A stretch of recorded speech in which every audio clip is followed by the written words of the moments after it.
Welcome, ladies and gentlemen, to Doctor Who Reviews. This week we are discussing the William Hartnell serial The Time Meddler, and to discuss it with me I have my two usual co-hosts. Firstly, to my virtual left, he meddled in time so that mirrors were invented. It's Freezing Inferno. It was me. It was me all along, Austin. Ah, son of a bitch. Can you imagine, though, what he replaced, though? I don't want to think about it. It must have been something worse than mirrors. That's for me to know and for you to find out. Oh. Sounds terrifying. And to my virtual right, forget the Vikings. She belongs to the Vikings. It's Kat. Yeah, we are a motorcycle gang. We have leather jackets, and we go around just fixing up people's bikes. That's a lot more wholesome than I thought it was going to be. But oh yeah, and we fuck up racists by punching them in the face. That's more like it. I probably should have mentioned that part first. Where do I sign up?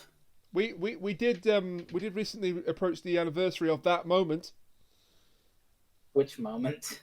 Oh, punching racists in the face? Come on. Oh, that beautiful, beautiful moment. Come on. Are we talking about Thin Ice or the real life event? Thin Ice.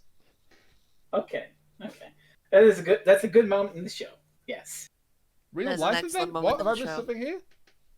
I'm talking about a certain political right figure who got punched in the face. That was a while ago. I'm talking about the show. Yeah, I didn't know. I didn't know if you were mentioning. Look, the only thing I remember is the fact that David Cameron fucked a pig. So you lost me. That's true too. Yeah. And I was trying so hard to keep politics out of this today. Oh, Rainy. Keeping politics out I didn't even mention politics and Doctor Who. I didn't even mention the disastrous general election, the disastrous by-election result in Hartlepool. Oh wait, I've just done that, son of a bitch. Oh shit. So, Time Meddler. The Time Meddler, yeah, this was my choice, and in some ways I regret it. Yet again, you choose a problematic episode. I'm starting to think that you're attracted to them for some reason. I forgot this bit happened, alright? To be fair, it's the 60s. Half of the 60s was problematic. But, yeah, that makes sense. Now, that's a quote we can but start it's a podcast like... with. Half the 60s was problematic. I mean... Yeah? I can feel that Spotify deal just coming right in there. Oh, jeez. Not at all jealous that Polly and friends have got their podcast on Spotify. Not at all. Let's move on. I mean, hey, you want it on Spotify? Apply. I know. I'm just being lazy. Yeah. I mean, there's nothing really stopping that except for the fact that we heavily use images in our we use visual cues, so that's kind of the problem with that. But we'll save some elephants in the room for later and just say that this is the final story of the second season of Doctor Who, and it does follow directly from the events of a serial we already covered, The Chase. Holy crap! Continuity in Doctor Who. Holy shit! And Get away! And you should check out the podcast on The Chase, because The Chase was absolutely gonzo and a pretty fun episode. A serial to talk about. A pretty fun podcast episode. And this was Yeah. By the way, trigger warning. Just to put up a front, trigger warning. There are Vikings in this, and if you know anything about Vikings, they do what they typically do to women. Yeah. That's your trigger warning. If you can't handle that, we are going to gloss over it as much as we possibly can. Yeah, we're not going to dwell on it too long, so don't worry. We'll have some warnings in the description. I am well aware that can set people off, and I don't want to do that. So. Yeah. You put that little sensitivity warning down there in the description. I will do that. Yeah. No problem. But So it's like, if you listen to this, like I said, we're going to gloss over it. But if you watch the actual episode, it could possibly trigger you. So just be careful of that. But we do want to cover it. Hopefully, eventually cover every single classic episode. So we did have to do this one eventually. Yeah. And just like we had to do other episodes eventually. Sorry, Mike. Not sorry. It's fine. Yeah. So He's fine. He hasn't fine. talked to us in a couple I was of going to say, days, but he's fine. he's totally not cut us out of his life for forever. I was thinking more that he died. Oh, God, that's more. Jesus. Darkest podcast. Oh, Someday- honey, we're already in the darkest timeline. There's nothing worse that could happen. So, episode 1 of Time Meddler, The I Watcher. guess. The Watcher. So, yeah, because these had individual episode titles. We've explained that before. Anything before the story of the Gunfighters has individual episode titles. So it's pretty much all of William Hartnell's thing. But anyway, I kind of miss it in a we're- way, but it's with a title like the Time Meddler, us coming into it, I guess you figure what to expect. I mean, I know I've seen it before. Rain's seen it before. Kat, did you see it before? Nope. So I guess you came into it expecting meddling with time. Yeah. I mean, well, it's called the Time Meddler. I kind of expected that. So So I was a little more hypothetically- confused about the Watcher because I was thinking Marvel instead of Doctor Who. It's funny, but this Don't patronize me. I apologize. My brain is. I got caught in the middle wow, of way to be a jerk, Jerry. I caught my brain got. Yeah. Fuck. Yeah, fucking. What was I even talking about? I just had a brain short. I don't even know. I don't know. All right, now I know where I was coming to. So for us, we know, Time Meddler. We know what to expect from the story, so it's not particularly a surprise. Although I guess one part might have been a surprise for you, hypothetically, Kat. But again, hypothetically, in 1965, when people in England sat down to watch this, they had no idea. So for them, the idea of time meddling would have been a surprise, as we'll get to. But we open on interior in the TARDIS, and we're dealing with the fallout of the story of the chase, which, if you haven't gone back and listened to that podcast or you don't remember, ended with companions Ian and Barbara leaving the TARDIS and heading back to, say it with me, kids, London, 1965. Yay! They finally got to go home. But yeah, there's a brief bit where the Doctor's talking to his remaining companion, Vicky. And it's just, we're going to miss them, but they went back to their own time. Hopefully they'll be happy. Maybe we'll visit one day. At this point, they hear loud noises in the TARDIS. And upon getting their guard up, thinking a Dalek might have snuck in, they find that instead, it's Stephen Taylor. Okay, so I know that it's the 60s, and I know that at this point the Doctor doesn't have any weapons or anything like that. But he seriously takes off his jacket, and Vicky picks up a shoe. And that's how they're going to defeat the Dalek. It worked for Austin Powers. Don't you Right, patronize me. Who throws his shoe, honestly? Is that going to become the running gag of this one tonight? I don't know, maybe. Good. Depends on how many times you patronize me.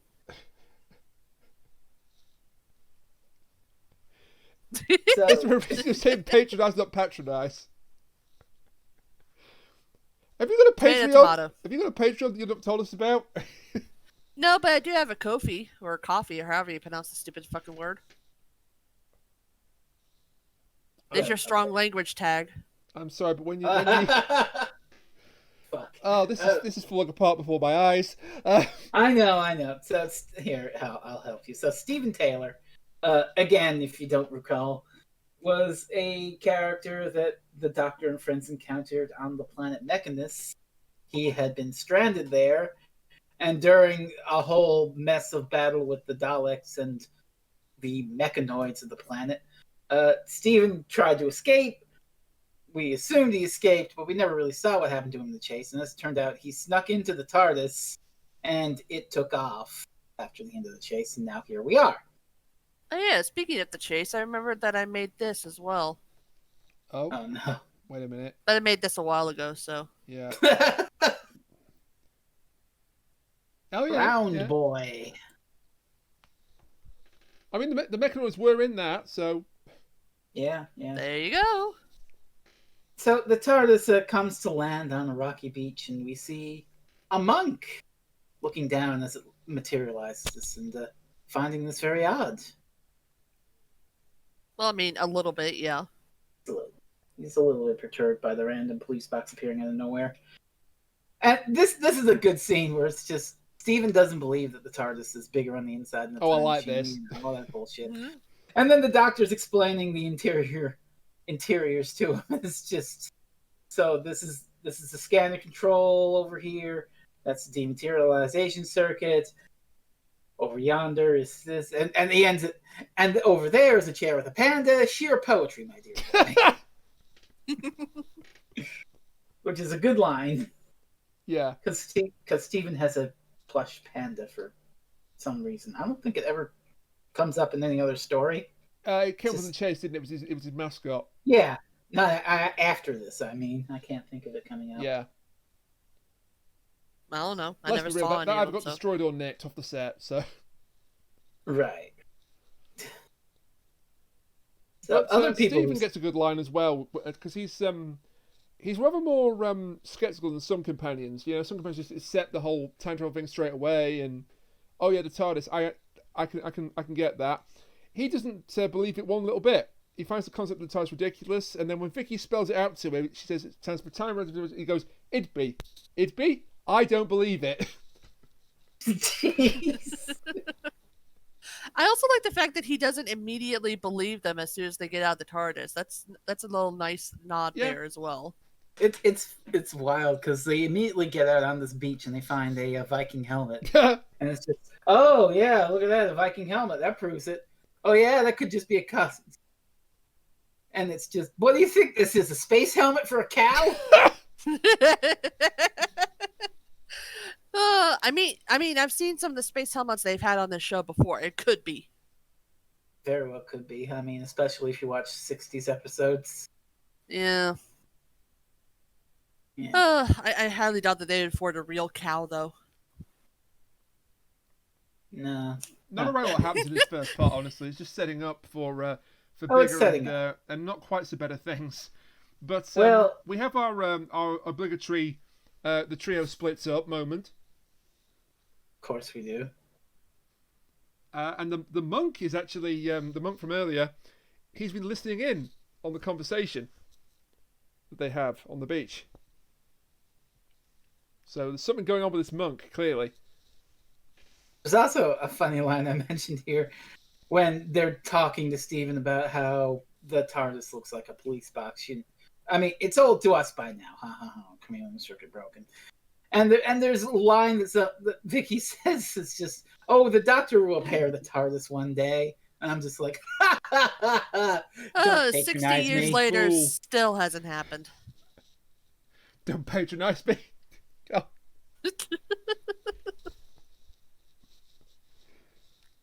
We've created a new meme. It kind of created itself, in fairness. Indeed. It just sort of happened. But don't all the best memes do that? Anyway, once the TARDIS is completely deserted, the monk tries to get in. So what is going on with this guy? Yeah. Who knows? But he obviously can't get in because it's the TARDIS, and the Doctor actually remembers to lock the frickin' door for he's once. defeated by that great scientific implement, a door lock. So then he leaves and he goes back to a monastery, and then as soon as he closes the door, some singing starts up. So yay, choir practice.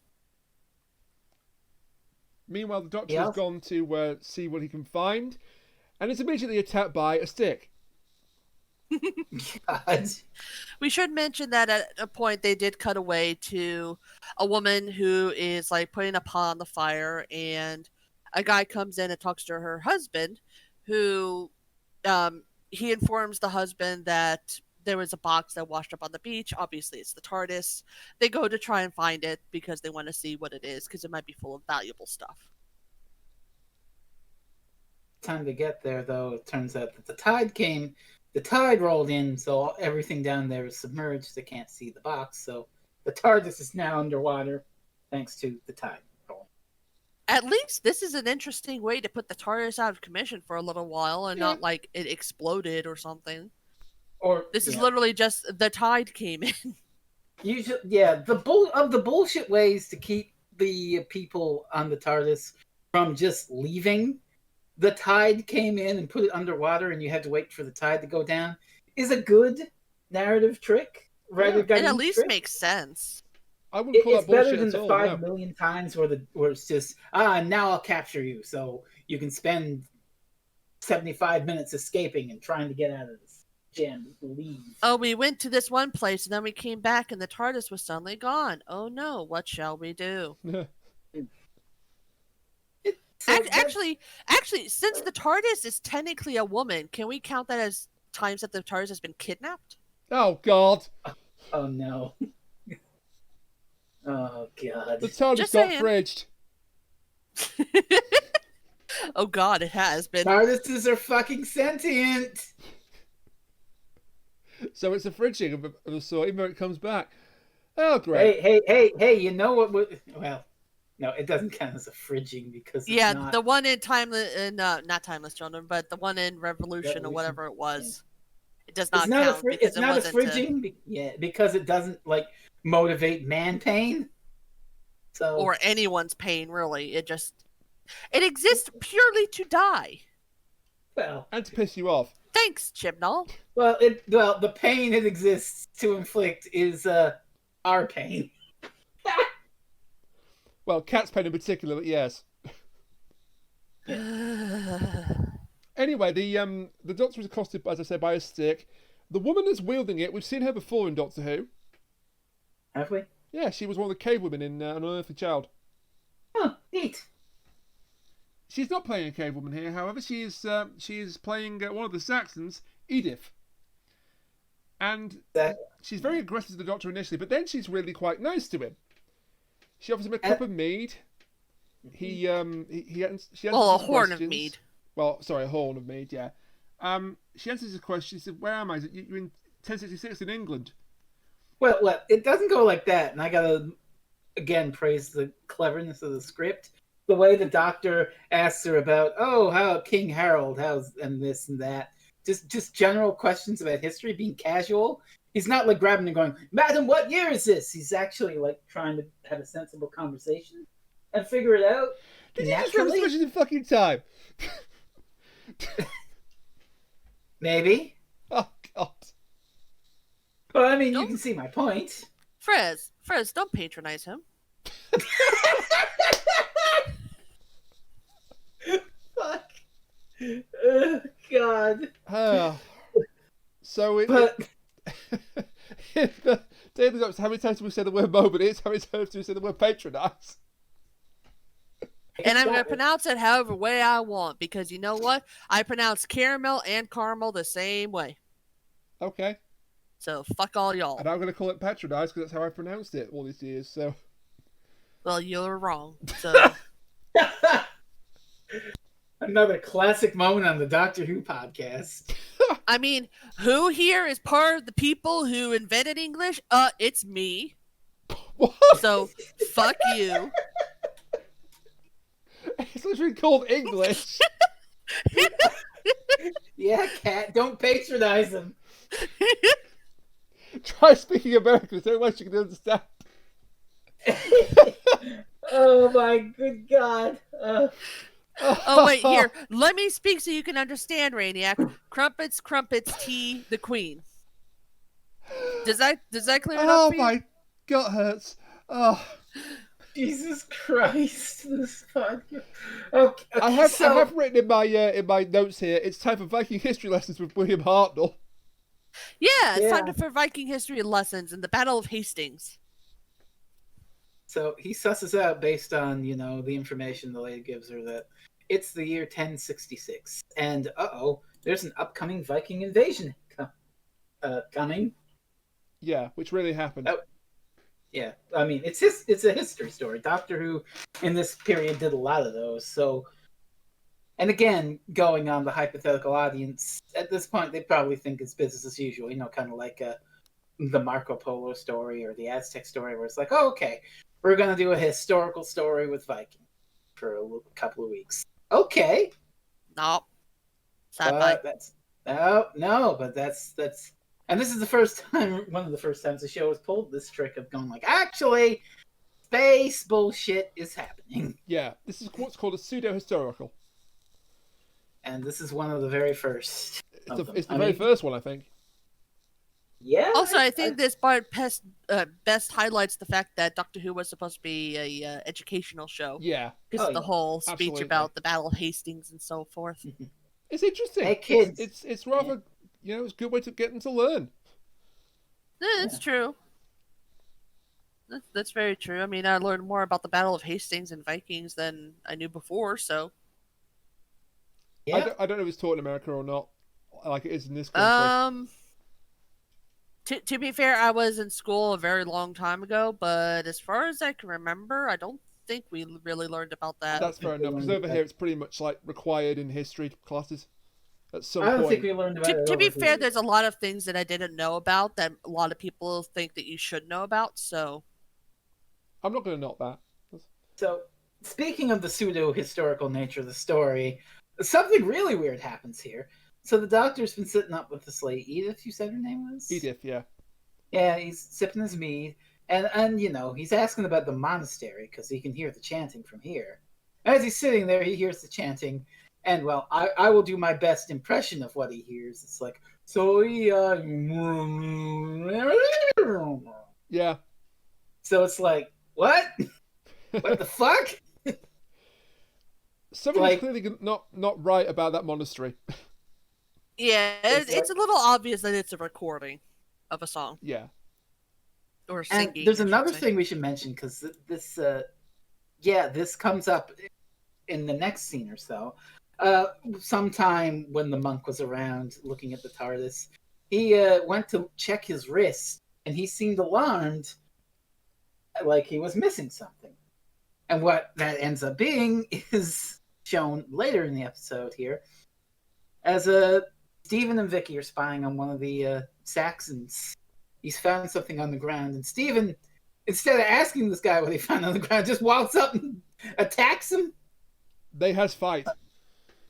Well, to be fair, he thinks that Vicky dropped something. Okay, so he thinks he's... Okay.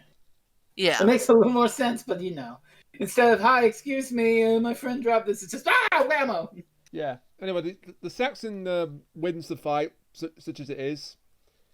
He runs off, but Stephen's got the object, and as you say, it's a watch, which is not making Stephen's skepticism of the time period they're in any better. Oh, ha! How funny! This is an episode called "The Watcher," and there's a watch in it. Yeah, that's it. Ha! Cat hit the rim shot. If I have to.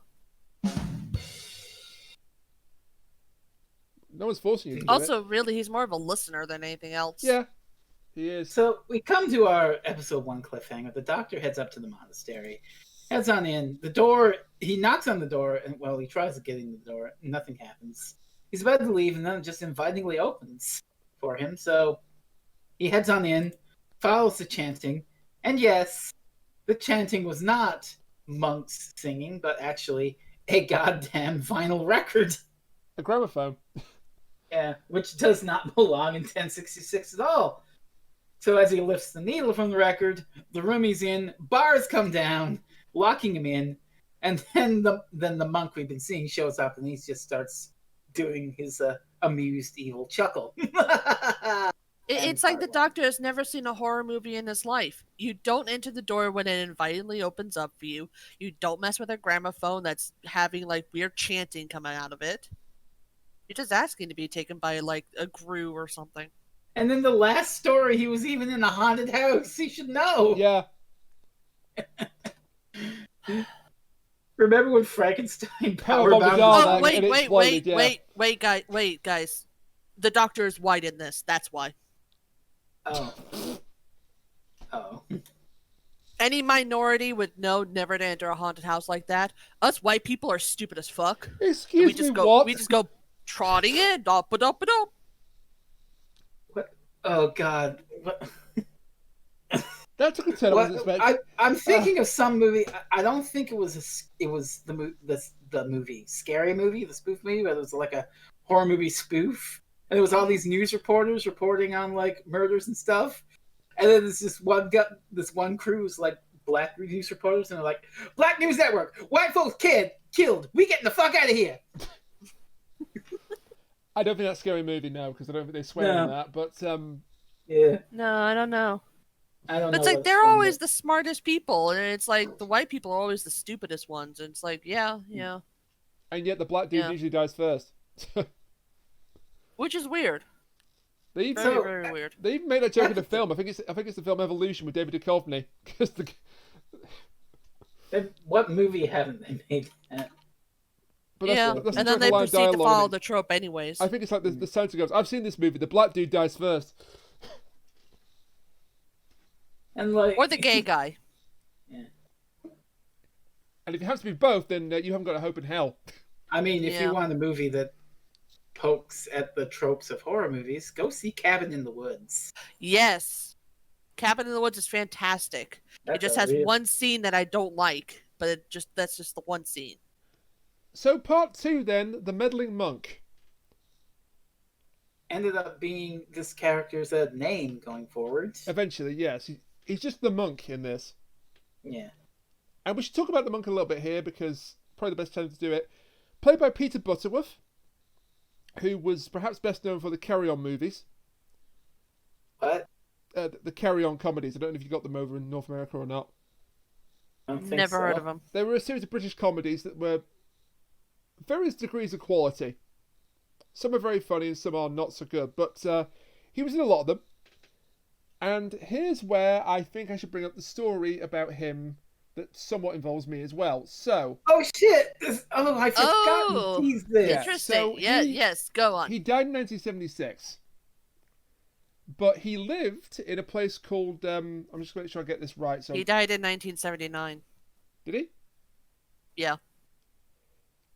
Like I said, he died in 1979, and I'm just going to make sure that I've got where he lives accurately now, because I've already cocked up once. I don't want to do it again.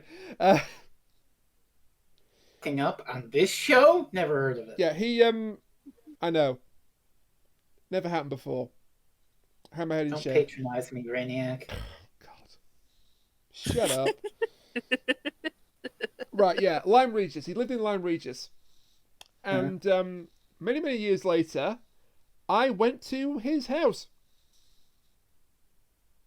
His, house? The house he used to live in, yeah, his actual house. Oh. Because I had a business meeting with somebody who lived at that house. And he was. So, anyways, the monk is. Hang on, I haven't finished the story yet. I haven't finished the story yet. Well, get on with it. There was a pause, and I thought that. Yeah, get on with it. All right, sorry, yeah. The guy who I met, it was his house. I only went in the house briefly. It was mostly in the garden. Beautiful garden, by the way. And then he just casually says, "Oh, by the way, this house belonged to Peter Butterworth, and he was cremated. His ashes were spread here after he was cremated." Like, oh Jesus, what? So I've been in the same vicinity as Peter Butterworth's ashes. What? Oh my God. I don't know how to react to this. It's just like, hey, we're podcasting with this funny guy in Doctor Who. Yeah. Oh, by the way, I was in a garden with his ashes. It just complete. He must have seen my face when he said it, because he's like, "Oh right, yeah, I should have said that, should I?" It was just the most random thing to say. Yeah, by all means, say who used to live in the house, but oh yeah, his ashes are over there. What? So the monk starts making breakfast. He does. Using some very modern trappings, like an electric griddle and so forth. And he goes to try to give it to the doctor, and the doctor's like, no, and throws some water at him. So, two things to mention to this. First is that it's the opening's hilarious, just the fact that we cut from the doctor in peril to a fucking toast spouting out of a toaster. And secondly, William Hartnell took this week off. He must have, because he doesn't appear in the episode except You're right. for the. He went on holiday for 2 weeks. Yeah, so he's not in this No, little bit. He's in part 3, So not appearing in this episode. Yeah, I was but gonna he's not in say. part 2. It's like they get one line out of him for this story, for this part. They get a lot of mileage out of him being missing, basically. So when you say that the monk brings him breakfast and Hartnell throws it back in his face, all you see is from the perspective of the monk in the door. He pushes in the door, and a second later, it's just breakfast thrown all over him. Well, It's okay like, then. An unpaid intern probably throws water at him. Yeah. Yeah. Verity Lambert throws water at him. Well, I, it could have been her. I like this idea. I Could have been anyone. Headcanon. Clara throws water at him. Now we're talking. Okay, yeah. Yes, one of sorry, Clara's Verity British Lambert. splits was the nun, and Headcanon accepted. the nun, aka Clara, splashed him with water. So there's another cute scene with Steven and Vicky where Vicky wakes up and she's like, "Uh-oh, I'm in the woods all by myself and I hear noises. I'm scared." And then Steven comes in and it's just like, "Oh, I heard noises. Oh, that was me looking for food. So what do you want for breakfast? I've got blackberries or blackberries." Yeah. I do like their. But they get ambushed. I do like the little interactions in the What? story. Yeah, they get ambushed. Doctor Who companions getting kidnapped in the 1960s? What? No. Shock. Well, we've got no William Hartnell to see, so we're going to do something with the time, I guess. Oh no, Ryder's gonna eat. Would this technically be the first Dr. Light episode? Or was there another one before this? Well, there are episodes where he took off before. Okay. Yeah. Just wondering. So, moving forward a bit, and if I skip anything, please let me know, Rainiaka. The monk Oh, I will. has binoculars, and he's gonna take a peek stuff. After talking with Edith for a bit, and hiding his binoculars, of course, he heads out to the seaside and takes a peek with his binoculars, and he sees a Viking ship. And he's delighted about seeing this longboat. Yeah. Yay, it's Vikings. Hooray. It is interesting, actually, how they kind of portray both the Saxons and the Vikings in this story. Yeah. And how they kind of play with expectations a little bit, but also they go straight into expectations. So, Yeah. Vicky and Stephen are at the Saxon village. And two of them are arguing over, what do we do with them? I think it's I wrote here wants to keep them because he thinks they are Viking spies, but the elder Wolnef, who is also Edith's husband, I believe, he says no, we should let them go. They're my wife says that they are connected to this other stranger who was friendly, so we should let them go. Eventually, Wolnef wins the argument, and they are allowed to leave. Comes back and she mentions, "Oh, hey, travelers, are you looking for an old guy with white hair? Because he went up to the monastery." They even give them food for the journey to the monastery. Yeah. Ah, very nice. Meanwhile, the Vikings are grappling up the cliff, Oh God. and we'll have to deal with their bullshit in a moment. But there's Yeah. like 3 or 4 Vikings going around here, so just keep that in your back pocket for the. Yes, Sven, Bad. Ulf, and Gunnar the Giant. And he lives up to his name, the other guy, because Gunnar, because Okay, he's but huge. before we get to the unpleasantness, I like this bit coming up because Stephen and Vicky head up to the monastery. They knock on the door, and they talk to the monk, and they're just like, "Hey, we're looking for our friend. Oh, haven't seen him. No, well, too bad. Doot. So they head out, and Stephen has a clever plan. So he knocks on the door again, and just says, "Hey, can you keep a lookout for our friend, the doctor?" And the monk just goes, okay, old guy with white hair. Sure, fine, yeah, all right. I'll keep an eye out, my son, thank you. And shuts the door. And Vicky's just like, "Hey, wait a minute. We didn't tell him what the doctor looked like." Nope, he put his foot in it. Which means that this guy knows where the doctor is. Haha, that's some fucking Ace Attorney bullshit right there. Like some Columbo. Columbo. Oh Objection. god, that damn anime Columbo video. That broke me. It was so good. Oh, yeah. Oh, Mr. Monk, I should be heading out. Oh, just one more thing. That's even funny because there's a detective called Mr. Monk. So Yeah. So that the funny has vanished for now. Yeah. So, So this is that is where we part. are going to get to the serious shit that may trigger yeah, you. So we'll get through this Rainiac, as quick as possible. Don't worry. actually, just before we do that, Rainiac, real quick, this is work for you, but I think it's a very sensitive work that we need to do. Please put a timestamp on the video for when people who are sensitive to the subject can skip to and gloss over this part of the episode, the serial, and not be triggered. Absolutely. Thank you. All right. With that, Yeah, so now we get to the part that's the most uncomfortable one, where the Vikings get to the village where Edith is. And unfortunately, Edith seems to be the only one there. So the Vikings quite obviously attack her. Now, obviously, it fades away. We don't see anything. But the next time we see her, she is laying there wide-eyed, just in shock. And at first I thought she was dead, which would have been fine because, people die all the time in Doctor Who. I'm not, not to say that dying isn't bad, but still. I know But what it you mean. turns out that she's still alive. And if anybody knows anything about Vikings and what they're known for, it's that big one 4-letter R word that we're not going to say. No.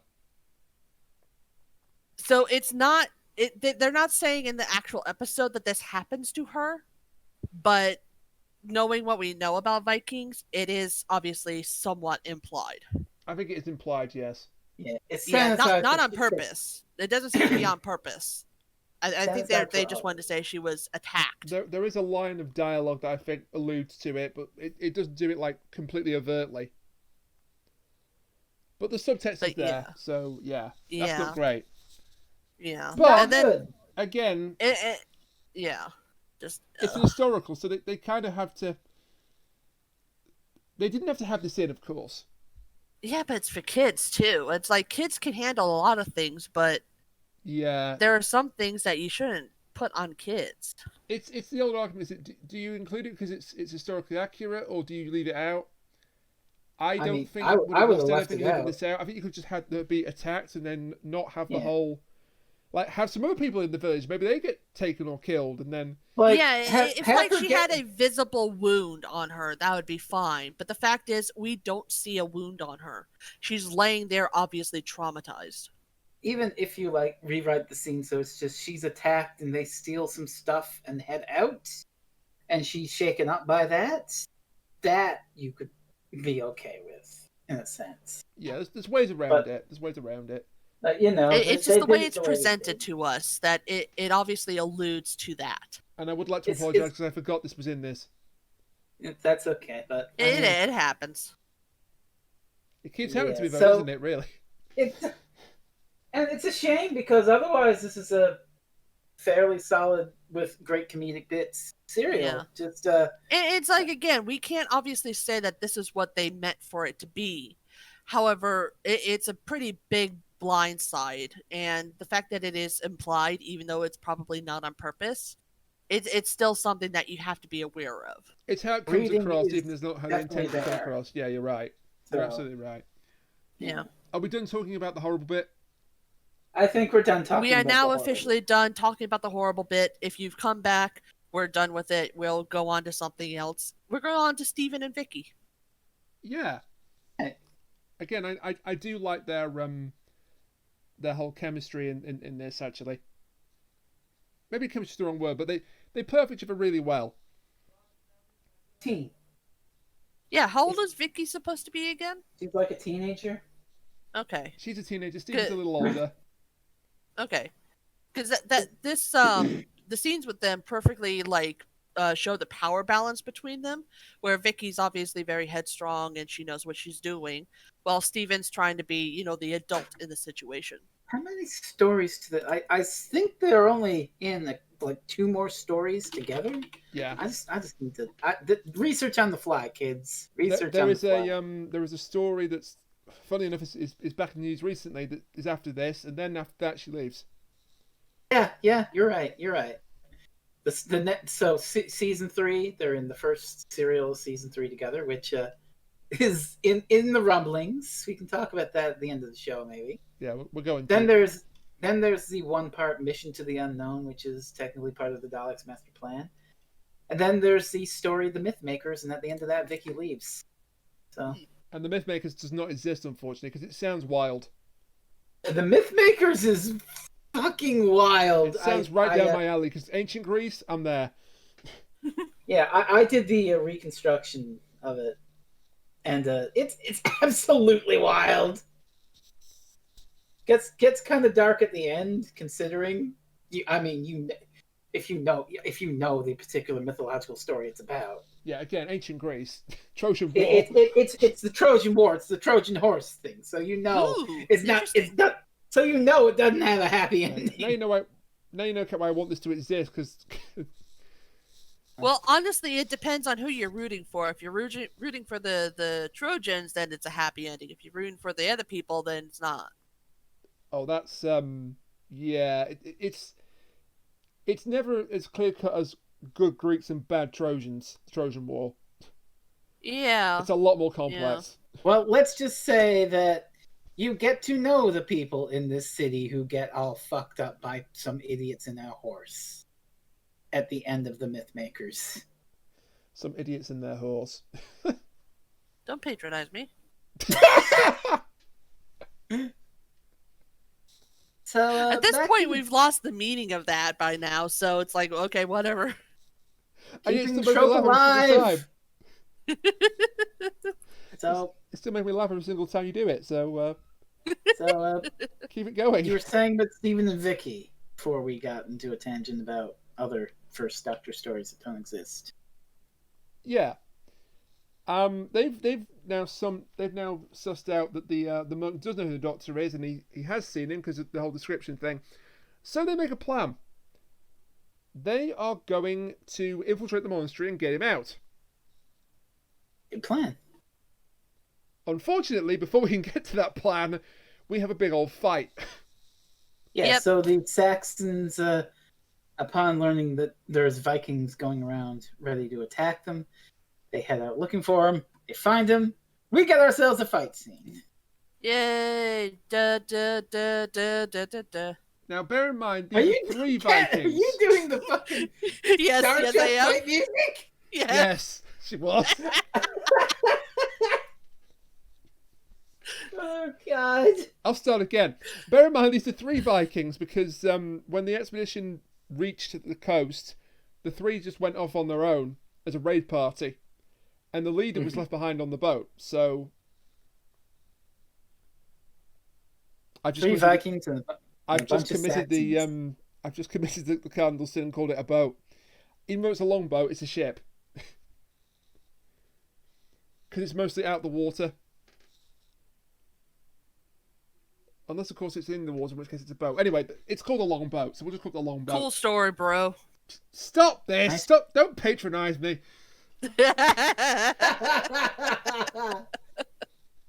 Nice boat.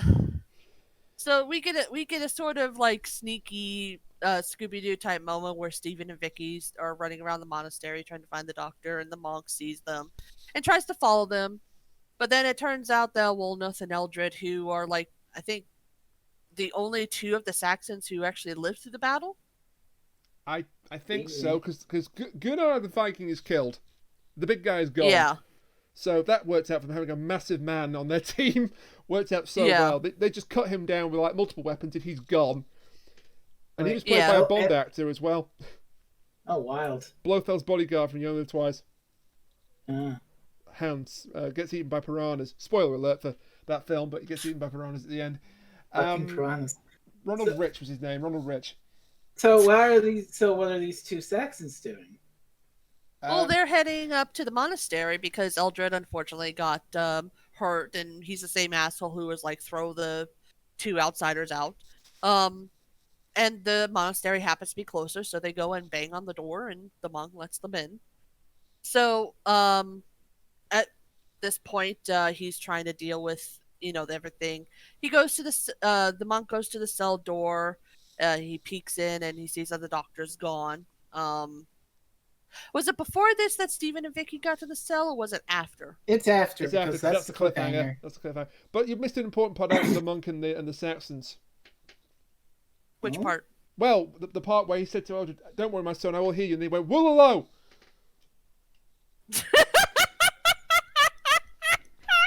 What? Cat got it. Cat got it. That's Age of Empires, Age of right? Empires. Oh my. Oh, okay. The There's monks, like the heathens in that game. this special unit you can have where they go wololo and then they turn enemy troops to their side. Yeah.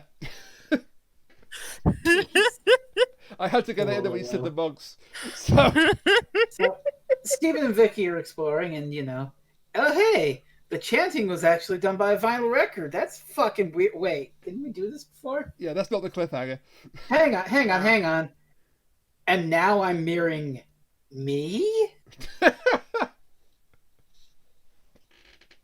I can hear the question mark in that sentence. I'm ever so good at inflection. And then the question mark slowly fades into the question mark on the doctor's collar and so on and so forth. Nice. But yes, either way, we get to the point where we realize that the doctor is no longer in his cell. Instead, he has put a whole bunch of furs down on the bed, which he's covered with a blanket to make it look like he's sleeping. He pulled And the of old course- pillow under yeah. the sheets trick. And that's our cliffhanger. Where in the fuck Yep. is the doctor? On holiday. Yep. Yes. In Cancun. Is that where he actually went? I have no idea. Because I have been to Cancun. It's a I don't know wonderful where he place, but I went. don't know if he went to Cancun. But yeah, he does the old pillow under the sheets trick with animal skins. And that's the end of part 2. Episode 3. Yeah, Battle of Wits. which is false advertising. So, how did the doctor escape this locked cell? Oh, there has to be a secret passage. Let's spend a minute looking for one. Because, that'll take up some time in the script. Oh, Yeah. look at that. They found one. Hot damn. So they start to head through. It And takes thankfully about, they a close minute? it behind them. It takes about a minute to find this secret passage. Because, as we say, right, it has to eat. Yeah. The doctor is back at the Saxon village chatting up with Edith. Because, Hartnell's back. And Well, before that, the bit that I mentioned that actually happens in part 3, which I got that mixed up. But the monk goes in to check for the doctor, and he notices that the door is open, so he goes in, and then he does this really funny little move where he's like, the doctor must be behind the door. Aha! And Yeah. then there's nothing there. that's cute. I like You can that. tell that Butterworth was a good comic actor because he gets a lot of nice comedic bits in this. Oh, yeah. And of course, he's confused as hell because he has no idea where He the doctor kind of went. gives me a vibe actually of like a villain of like a special guest villain from like Batman. Like That's kind Adam of like how he's West playing Batman? it. He does have a silly thing on his head, technically. Yeah. I kind of got that vibe like special guest villain because Doctor Who didn't have at this point much in the way of recurring villains. It had the Daleks. Really about it. That's literally it. It didn't have The like Dalek. single antagonist that came back No. or had much of a personality to them other than here's the threat of this episode. Oh, they're dead now. Yeah. Instead of, here's an iconic monster, it's, hey, here's some butterflies who go,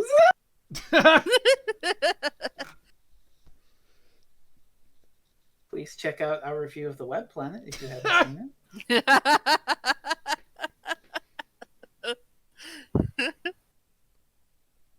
God, I've got to find a socket for all these plugs we're doing. I'll give you a surge protector. You know what? I'll give you an overload. Buy Back to the 11th Hour by Kristen Material on Amazon.com.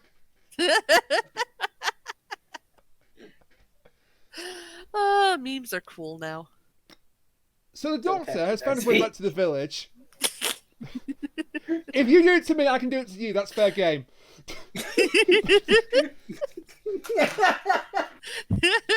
And now you're mirroring me? Fuck. Fuck? I hate you all right now. Yeah. Accurate. Oh, God. Oh, God. I forgot you still had that, but accurate. Wait, important question, Kat. How many out-of-context quotes from the Monster Prom stream do you still have in there? That is a good question. Let me check. Let's see. 1, 2, 3, 4, 5, 6, 7. 7. Oh wow, you Lucky found more you slots. are. You found more So, slots for it there. That's good. So yeah, Including this one. Jesse Cox is a furry. always a classic. Indeed. So we're back to history lessons with William Hartnell. This time his student is Edith, who, by the way, is fine. Good. She's absolutely fine. She's just fine and not at all affected by anything that happened in part 2. No. If you didn't see part 2, you wouldn't know anything had happened. It's really strange. Yeah. But he finds out about the Viking raid that's happened from her, and that's why all the men of the village are missing. And then he just goes to her, "Oh, don't worry, my dear. King Harold will fight off the Vikings, and then in a few weeks after that, he'll lose to William the Conqueror, and the Normans will take over." And she's like, "What?" Nice job giving away history, Doctor. Especially considering the moral stance you're going to take in an episode's time. At least he didn't mention the arrow in the eye for King Harold. Yeah. What? That's how King Harold lost the battle of Hastings. He got an arrow straight in his eye. I used to be a king until I took an arrow to the eye. Yeah, Ken Dodd told a great joke about King Harold during some of his stage performances. Wait, Ken Dodd? Singer-songwriter on the soundtrack to Disney's Cruella? That still blows my mind. I'm sorry, what? Yeah, Love is Like a Violin is on the soundtrack to Cruella. I keep forgetting that's a movie, and then it just keeps popping back to me. Yeah, Emma Stone. It's like you guys at Disney know that she's trying to skin puppies, It's right? a very strange soundtrack. Florence and the Machine wrote a song about Cruella, which is weird. I could just to imagine me. it Again, as Emma Stone. her whole goal was to skin 100 puppies. As Emma Stone is putting 101 puppies. As Emma Stone put 101, like 15 excuse me. Dalmatians into the incinerator, you just hear, "Who let the dogs out?" Jesus. Oh my god. Also, that's not what the song is actually about. It's actually about ugly women in a club. I know. But also, I know. she tried to skin 101 puppies. I'm sorry, Disney, but I can't feel sympathy for that person. This film is basically Disney's Joker. Yeah, essentially. It really is. But back to this great joke It's about... quite obvious that they're going for like a Harley Quinn type thing Back here. to this joke about King Harold. It wouldn't be that funny now after all this build. Let me get so the movie comes in. It's just let me get this straight. You think puppies make good fur? I do, and I'm tired of pretending that they don't. I haven't even seen the movie yet, but I've seen so many Oh memes my of God. that. I haven't seen Joker either. I just know that meme. Just waltzing Yeah. down the steps of her mansion. Like fur-lined steps everywhere. God. I'm sorry I keep harping on this, but she tried to skin puppies. I know. Why is this a movie? Tell us more about Ken Dodd. Yeah, Brainiac. it's just that he says, King Harold standing brave on his white charger, an arrow stuck firmly in his eye. His court is around saying, "Keep blinking, H, it'll work its way out."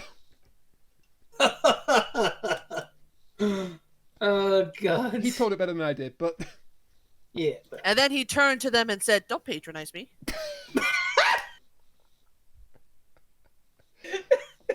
And then he fell over and died because he had an arrow stuck in his eye. But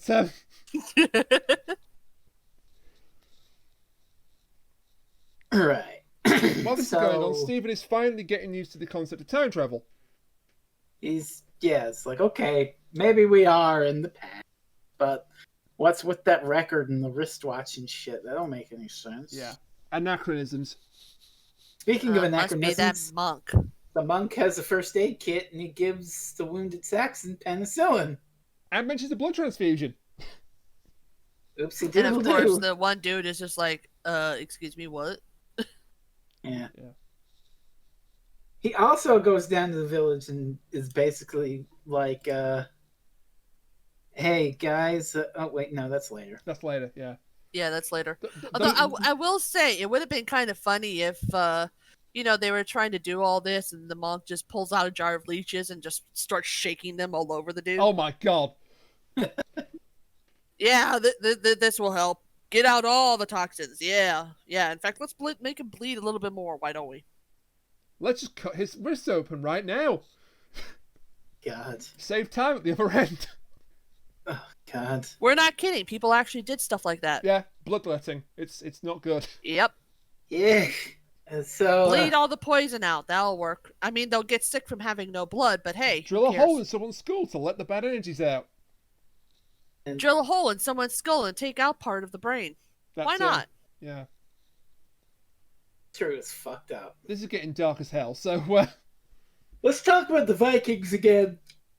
speaking of dark as hell, yeah, 2 of the Vikings survived the attack by the Saxons. And one of them's a coward. Ulf is a coward, and Sven doesn't like it, but he suggests that they go to the monastery, they seek sanctuary, because of course they're inclined to give it, because they're monks, and then they'll take hostages and go from there. Then we see one of the great images of the story. The love monk's this. progress This is great. chart. Yeah, this is great. So I need to get a picture of this up just for me to talk about Absolutely. it. Just look at this. It's beautiful. Yeah. Oh, so he has like this big wall scroll, like one of the ones that you would have in class where you pull it down and there's like a map of the place or whatever. So he has that, and he has like these entries numbered 1 to 8, starting at arrival in Northumbria, position the atomic cannon, sight Vikings, light beacon fires, destroy the Viking fleet, Norman landing, Battle of Hastings, meet King Harold. And next to all the ones that have already happened, he puts a big check mark. 1 to 3's been ticked off, yeah. Yeah. And he keeps going, I'm on schedule! Terrific!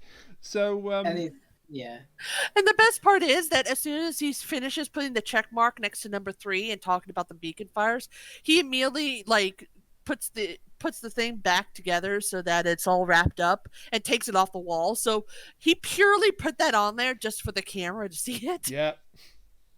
And it's so funny. And then he's basically, he's got his map out and he's got his little thing to scout everything and measure.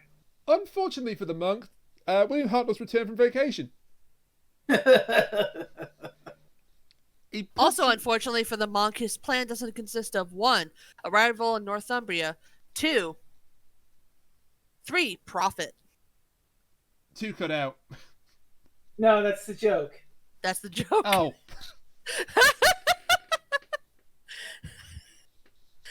Oh. Whoops. Someone doesn't know about the underwear gnomes. Patronizing. Shut up. It's a secret. Shut up. Oh, God. And this is a good scene, too. Like, I saw someone on Twitter the other day. They were watching the First Doctor stuff, and they said something along the lines of, I didn't realize that the First Doctor had such chaos gremlin energy. Yeah. Yeah, pretty much. That's something that struck me when I went back and watched First Doctor stuff, too. He's just a troll. He's like, how Yoda acted in his first He's very introduction in Yoda-esque, Empire yes. Strikes Back, where he's just like, woo! Well, Just a little- to be fair, the First Doctor is more of an asshole kind of troll, where he's very condescending to people. The Second Doctor is more the gremlin, in my opinion. Every time he has like more than 2 lines of dialogue, he's sort of going like that. But this is great because the monk hears a knock on the door, opens his door, nobody there, shuts the door, knock on the door, goes out, nobody there. He turns around to leave and hears the doctor poking the stick in his back. Aha, I've got you. Yeah. I've got a Winchester rifle pointed right at your back, buddy. He hasn't. It's a stick, but It's a stick. But the monk doesn't know that. So they go back into the monastery. And the monk knows the doctor by name, not like he calls him doctor. So yeah. I don't know if he got it by the eavesdropping or if something else is implied, given what we find out in part 4. I'm going to say eavesdropping, probably. Okay. So Stephen and Vicky make it back to the beach, and it's the typical. Oh no, the TARDIS has been washed to sea. Oh, is the Doctor vanished, dematerialized? Are we stuck forever without a time machine in 1066? Oh no! Yeah, and then they just decide to go back to the monastery, and they find a cannon. yeah.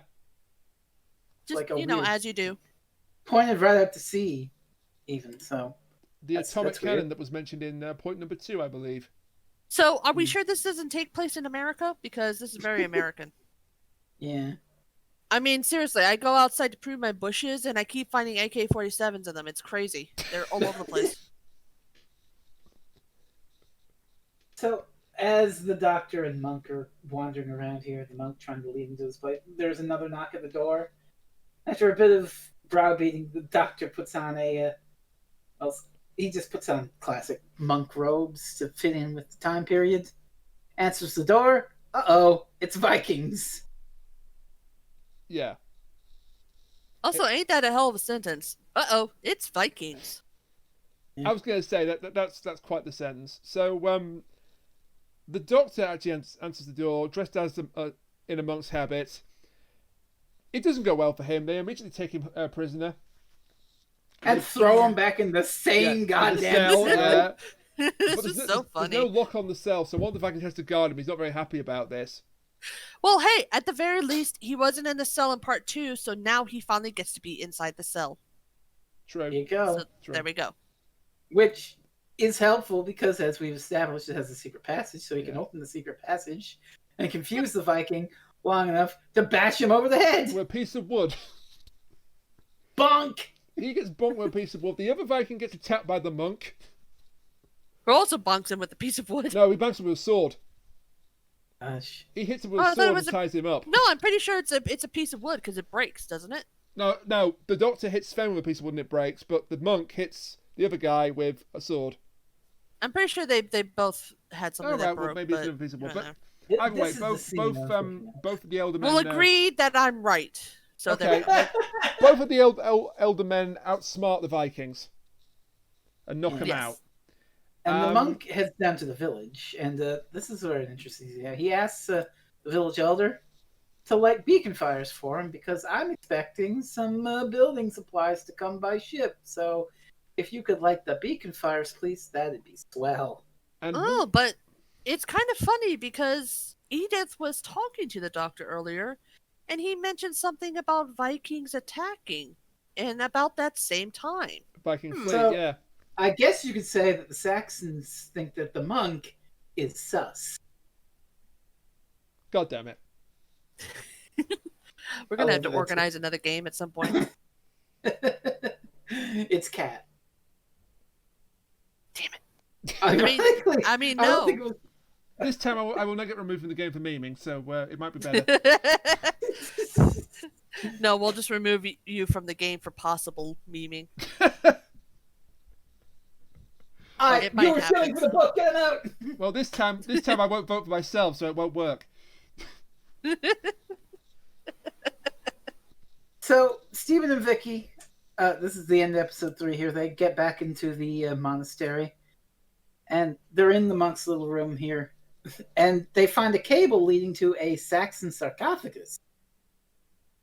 And hey, it leads inside, but hey, there's like a door into this thing. What is going on? Oh, holy fuck! This thing is a TARDIS. If you Dun, don't know dun, about the monk, dun. this is a really nice little cliffhanger. Yeah. Did this one get you, Kat? No, not really. I kind of expected it. Okay, well, I can I imagine. don't remember exactly what it was, but either I saw something that said he was a Time Lord, or I just kind of figured it out eventually. But it's like it's a little obvious that he's going through time somehow. Like, this must have been an absolute mind fuck for anyone who didn't know watching it. Like, even if you know, well, I guess with the title The Time Meddler, you kind of pick it up now. But in 1965, it's like, what the fuck? Like, it's a gonzo twist. Is that like that? Is that like that? Yeah. What the fuck? It's wild. And it suddenly clicks everything into focus, especially with what we'll learn about this monk in part 4, which we should get to. Part 4, checkmate. Yeah, so we should mention that when the monk was tying up the Viking Ulf and taunting him, the doctor got him by saw point. So he's at the mercy of the doctor yet again now. And we get some really long exposition about the monk's plan and who the monk is. Go for it. So yes, he is indeed the same species as the doctor. He's not referred to as a Time Lord at this point because they didn't exist. Yep, they didn't exist. Not for another 4 years. Yes. First mention of Time was 4 years later, I believe. Second Doctor's final story is when Time Lords were first introduced. We get this nice little bit. We cut away as the monks were relaying his plan to the doctor. Stephen and Vicky are inside the monk's TARDIS and they're like, look what he's got here. He's got like artifacts from every historical period. And look at these plans he's written. So he went. What is it? He went to Da Vinci, Leonardo da Vinci, and gave him the idea for the helicopter. And it's not stated in the episode, but he clearly narrowly escaped Julian Glover while doing it. We did it again. He also, I don't know if it's fraud of any kind, but essentially he put a deposit into a bank account, then he used time travel to go back and collect that bank account, so he got all the compound interest. I mean, go forward. But that's like baby time travel tricks there. Yeah, that's not the wild thing about the monk. Now, the wild thing about the monk is his plan. He wants to make it so that King Harold becomes, well, King Harold of England. Not just of the Saxons. Done. He's going to do this by luring the Viking fleet to the coast with the beacon fires, then blow them up with the atomic cannon, and then because Harold does not have to fight the Vikings at Stamford Bridge, he won't have to divide his men up to go and fight the Normans at Hastings. He'll be at full strength and he'll be able to repel the Norman invaders. The Doctor is horrified by this. What? Meddling with time and space and changing history? That's the worst thing I can ever think of. The first instance of the non-interference policy, which the Doctor himself would break on multiple occasions. Wait. We did it again. Last time I was bitching about the Prime Directive in Star Trek, and now we've got like a temporal Prime Directive sort of thing going on here, where it's like, changing history, that's the worst thing you could possibly do. Everything that ever was has to stay exactly as it was. Oh, no! Also, I have an idea for a new segment of our show. It's going to be alongside the Mirror Alert, and it's called TARDIS Wiki Does Something Stupid. Oh boy! What have they done now? It's not too bad, but essentially it says they also find a crate of bazookas for the atomic cannons. Neutron bombs, according to the episode. Honey, bazookas are what shoot those. Yeah. The atomic cannon does not shoot bazookas at them. They come into play in a second here, but that would be really interesting though if the atomic cannon literally shot bazookas, but then shot rockets at people. Yeah, But that's not what it is. Oh, the monk also helped build Stonehenge.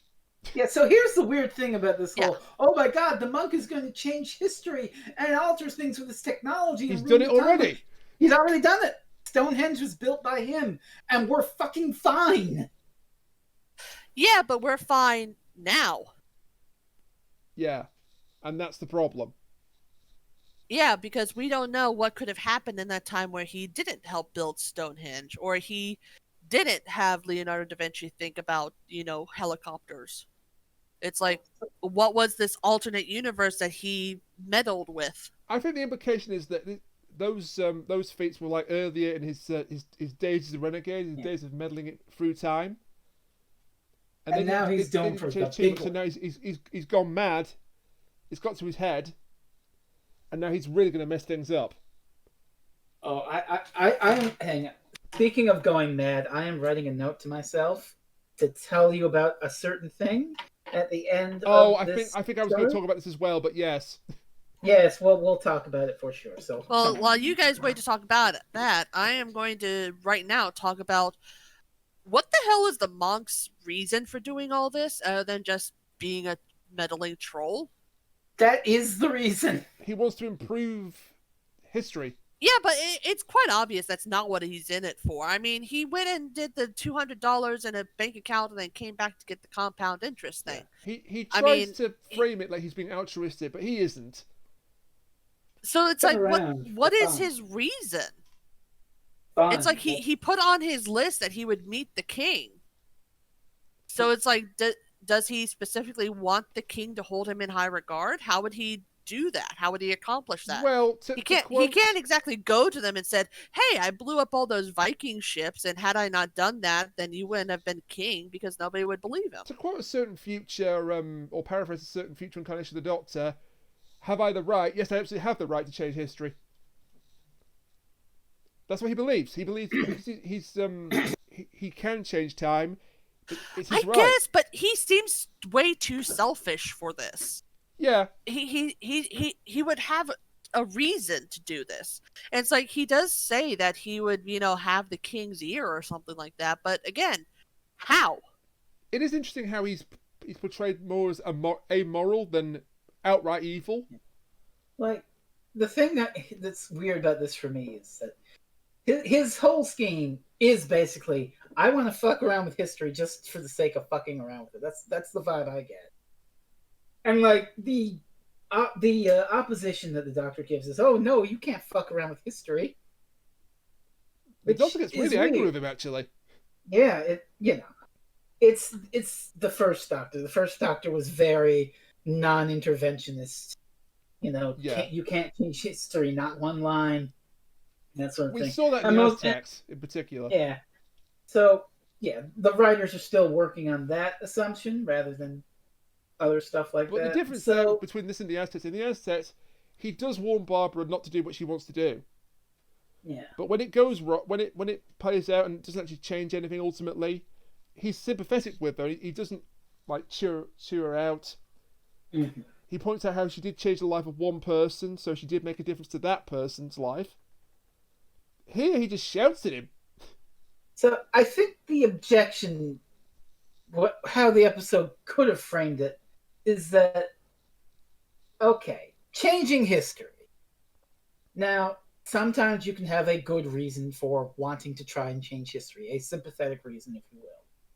Like, say, I don't know, let's kill Hitler. World War II. Stop Hitler before World War II happened, yeah. So that would be a reason, a version of changing history where you have a sympathetic meddler, if you will. It doesn't make it any less wrong, though. Yeah. Well, that's the debate that you can have in that hypothetical situation. Yeah. But you can understand that the person who's doing it has a sympathetic motivation for wanting to do it. Yeah, there's also the idea of the what if, where what if it would have been better if this had happened instead of that. That's kind of what the monk is rolling with. He's kind of doing it to fuck around, and he's saying, "Oh, if I do this, I can change the course of history. You can have jet engines in 1352. Shakespeare can air a Hamlet on TV.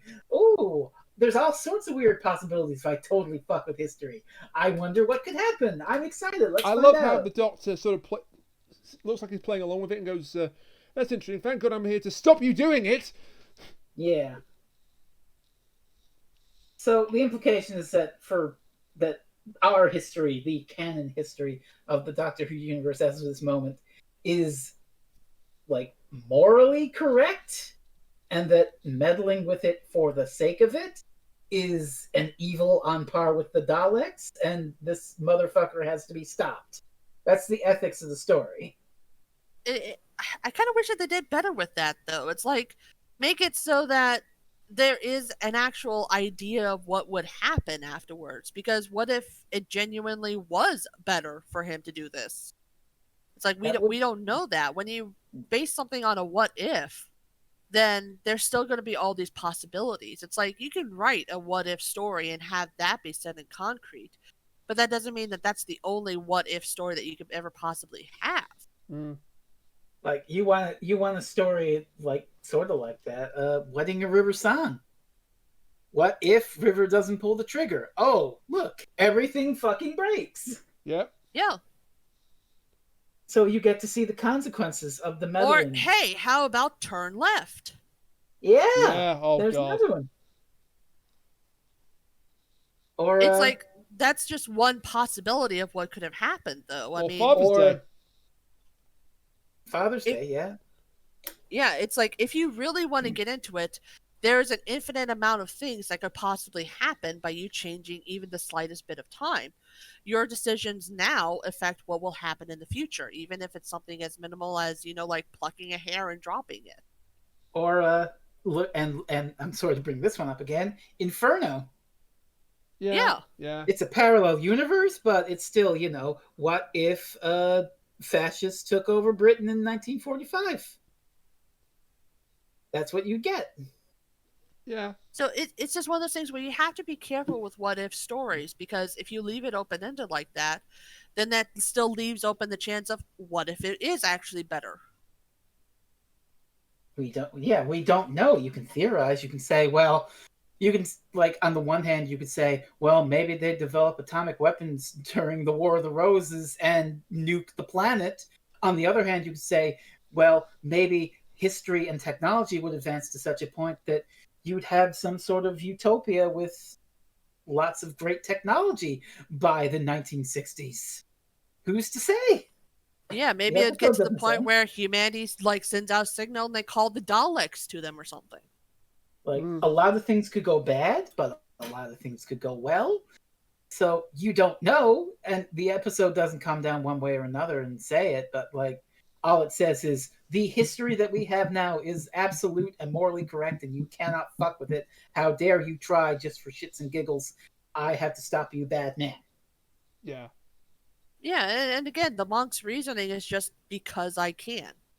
But we've seen that he is not an altruistic man. He is not someone who just fucks around to fuck around. He does things on purpose to benefit himself. I mean, there's a later part in the same episode where he tricks two people into being a distraction so he doesn't get hurt. Yeah. Yep. He is fully willing to do whatever it takes to keep himself happy and I can't well tell kept. whether the altruistic thing, he believes himself to be altruistic, but he isn't, or he knows he isn't. He's just using it as an excuse. I can't tell with him either. No idea. I kind of wish that we could explore him a bit more. Well, I mean, there are further stories with this character in expanded universe stuff. Well, I will say actually, even in canon, on TV, the next appearance he has, he's working with the Dalek. Yep. So good. Special guest villain Peter Butterworth as the monk. So I don't know the intentions of this story, but as of like not even only a little while later, like a couple months later, him bad. Yeah, as a master plan, he went from being ambiguously immoral / evil to full on evil. And then you have Big Finish and whatnot, which have appearances of the monk, which I don't know anything about. We'll get to that later, but yeah, it's like I don't know. It's just a weird balance of you need to explain certain things, like the what if, like would it truly be worse, and also what the monk actually wants, versus you don't have to explain that much and we'll just understand. It's like you don't have to explain that the TARDIS and everything because we understand that. So what you're saying is the Time Meddler is muddled. Yes. Yeah. Yes. You did very nicely. Don't patronize him. me. And now I'm mirroring you. Fuck. That was just back-to-back meaning. So, back to the episode. The plot is about to go into a higher gear. Before it does, we get some... We're going to be described as TARDIS envy by the Doctor. Oh, yeah. Which It's a Mark IV, I think. A Mark IV. And he also mentions that the monk comes from... The Doctor and the monk come from the same place, but the Doctor is 50 years earlier. Yeah. Yeah. Which, if you try to wrap your head around the canon of that, as of Gallifrey and the Time Lords, go do that. I don't want to try and make sense of it. Well, technically, if it's 50 years in the future, he wouldn't be here because the Master would have killed him. True. I would like to think the monk is around somewhere, but Just saying. yeah, you're right. It's not like I'm upset about it or anything. Oh God. So also speaking of a weird Doctor continuity, the monk calls the thing that lets his TARDIS disguise itself as a Saxon sarcophagus. He calls it a camouflage circuit. Yeah. Not the chameleon circuit? No. Yeah, it gets called the chameleon circuit later, and that's the accepted canon name for it. But Which here, is a good name. Here he calls it the camouflage circuit. So they have the idea, they just don't have consistent naming for it yet. That's the retcon, yeah. It becomes chameleon circuit, but yeah. Anyway, then the monk tries to get away from them, and he walks right into the hands of the Vikings who have broken free, and he's basically just like, "Hail the Viking King!" Yeah. Get Long live them King instead. Hardrada. So yeah, he's now allied with the Vikings unofficially. The Saxons have prepared themselves to attack the Viking raiders because of what happened to Edith. Yeah, And the and they monk- figure that the monk is a Viking spy because he was trying to get them to set up the burning pyres and everything. Yeah, the beacon fires. That's it. So, the monk, meanwhile, has come up with a clever idea. He gets the Vikings to put the means of the fleet's destruction onto their own ships. And he also has them tie up the Dr. Stephen and Vicky. Yeah, so back at they the can't monastery. stop. Because do you remember those bazookas that weren't bazookas, but they were called bazookas by a very bad website? Oh yeah, they call it bazookas again. He lies through his teeth and says, "Oh, they're charms, my son, to help Yep, you on it your says way." right here. It says right here. He claims the bazookas are charms to help the Viking ships sail to clear waters. Oh, God. they're going to help on their way, all right, Yep. into the wild blue yonder.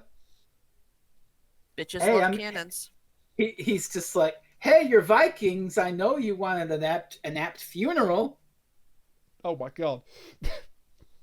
I mean, yeah. I mean, it's the funeral package. It's just a little early. Yeah. I was going to say they've been blown to a place called Smithereens, but yours was better. So the villagers attack. The monk gets the fuck out of there. And the Vikings manage to escape as well. Yes, they do. The first time, anyway. Yeah. So Edith gets the Dr. Stephen and Vicky free. And then now the Doctor has a plan to stop the monk. So he asks Stephen to look in the monk's TARDIS for some paper and a pencil. And once they find it, he writes a note to the monk. Meanwhile, the monk and the Vikings are running away, and this is where you mentioned the not entirely altruistic thing. Yeah. He tells Ulf and Sven that if they go that way, there'll be an old well that they can hide behind. And so when they run that way, he runs the other way. And of course, the two Vikings are like, they come back like, where the hell did he go? There's nothing that way. Just as the Saxons catch up to them.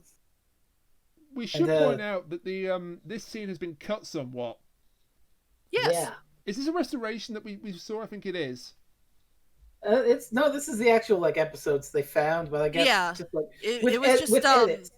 Yeah, It's it was just sent to slightly another edited. country, and then that country made the edits because during the 12 seconds, they showed the Vikings actually getting stabbed to death. Yes, they do, and that hasn't survived. But there was a bonus on the DVD that has the audio of the Vikings getting killed. Yes. So yeah, the monk totally just let these people get killed. So Yeah, Yeah. that's your score for altruistic.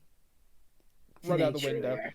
Yeah, so Weirdly that's enough, why it's like he obviously didn't do this for good reasons. one of the so- people that stabs the back to hell? death is Edith, despite the fact she's at the monastery. Whoops. Oopsie diddle do. What's continuity? So, the Doctor's plan. He's in the monk's TARDIS, and he's trying to pull some component out of it. Being very careful, he's like getting Stephen to get him some string so he can tug it out. And he's also pretty belligerent about it. It's like, Vicky, get the fuck away from her. It's dangerous. And I love this moment where like he tells him to get out, and Vicky leaves, and Stephen's right behind him. And he looks, and he sees Stephen is there, and he just silently glares and points out Oh, the it's door. it's like, even better than that because Vicky's like, "So what's that?" And the doctor's like pointing, telling her to get out. And then Stephen is like, "Yeah, you tell her, you tell her." So what is that? And then the doctor glares at him and just points to get out. It's so William Hartnell is an good. asshole. I love it. Anyway, they get out of the TARDIS. He pulls the thing out, some vital component, some component of the TARDIS that we don't know what it does yet. But it's just like, we did it. We pulled the thing out, and after that, they basically just leave. They're just like, okay, we're done. So you get your usual scene. Okay, hey, the TARDIS is safe and sound on the beach. We can head off for more adventures. Hooray! And we get the And the second moral sabotage. about. It's a sabotage win. The doctor was the imposter. I mean, he does do some sabotage. And That's true. So the monk comes back to the monastery after all this, and he's like, "Oh, oof, that was a bust. Well, I guess I'll go do something else. Oh, the doctor left me a note." oh god. And he reads this note, and he's just like, "I've taken steps to stop your meddling. So maybe I'll come back for you one day if you've learned your lesson." And the He's monk like- is laughing and laughing, like, ha, ha, ha, what could he possibly have done to me? My TARDIS! Flatline 2014. What is this, a TARDIS for ants? He pulled a thing out that fucked with the internal dimensions of the TARDIS The dimensional and control. made it a teeny tiny baby TARDIS. He removed the And the dimensional monkey- control, which made it the same size as the sarcophagus. So he's just like, "Oh fuck, I'm stuck here. Oh shit!" In 1066. Ouch. Yep. And well, he escapes, as we find out in the Daleks. He's not the master. Plan. Well, Well, Now- still, he's not going to be all that happy with the doctor you in the might future. well think that this will be the end of the monk's story because he's joined the 1066. The doctor might kill him. No. No. So he shows up again a few months later in the Daleks' master plan. We don't have a lot of that story that survives. luckily we do have one of the episodes the monk is in that survives. Episode 10. Oh, is that the one with the great scene where his TARDIS keeps changing shape? I think, yeah. I'm glad that survived. And also the doctor, like, I think the episode 9 cliffhanger is the doctor threatening the monk. And then in episode 10, his companions find this mummy shambling around, and they like unwrap it, and it's the monk. Yeah. So the doctor, because this part's set in ancient Egypt.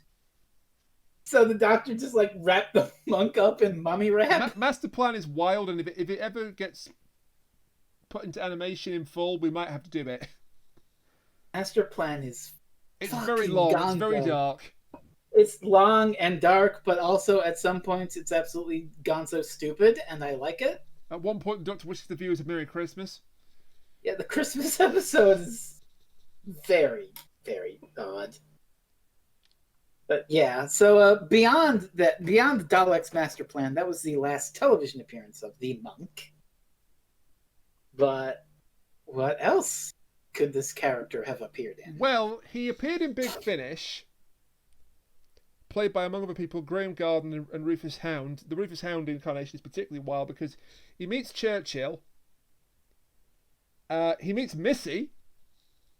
Okay, you immediately I'm all have my for that. attention. I'm all for that. There's a great bit where he's like, "Are you going to kill me? Please don't kill me." She's like, "Oh, monkey magic! I'm not going to kill you." He said, "You always kill it. I might not." It's really rather good. There's also like a person on TikTok that impersonates or like does the lip syncing for Missy, which is perfect. and she's done this scene. Oh, that's nice.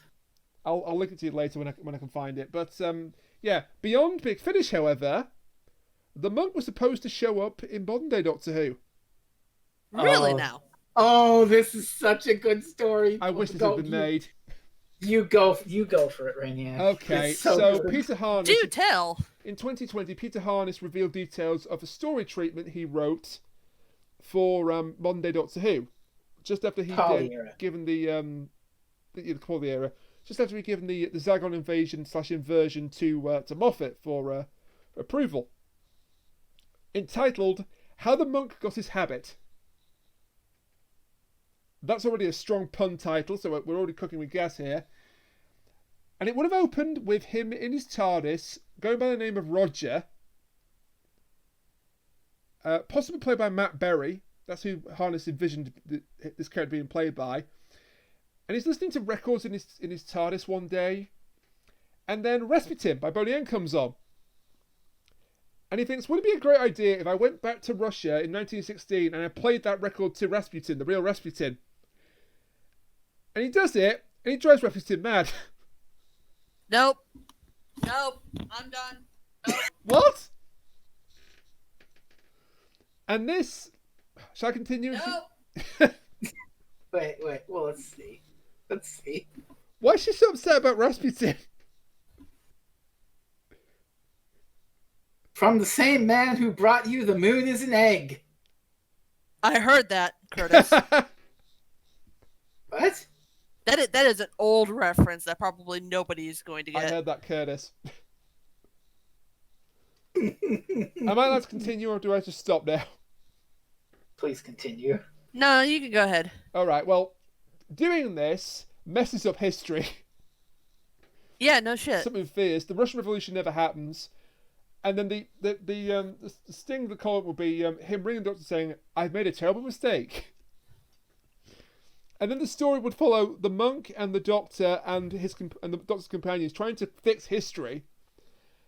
And decide the only way to do it would be for the monk to regenerate into Rasputin's likeness, play the part of Rasputin until Rasputin died, What? and fix history. Okay, just so I'm clear, what record of Rasputin is it that he shows to the has Boney M. the? Are you okay, Kat? No.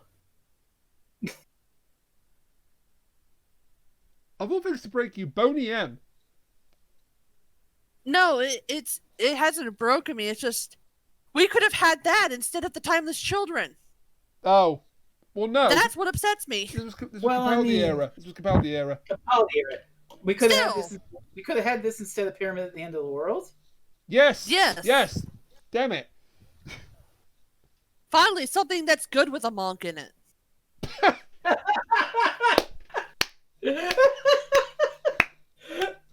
5 stars. 5 stars. That one caught me off guard, genuinely.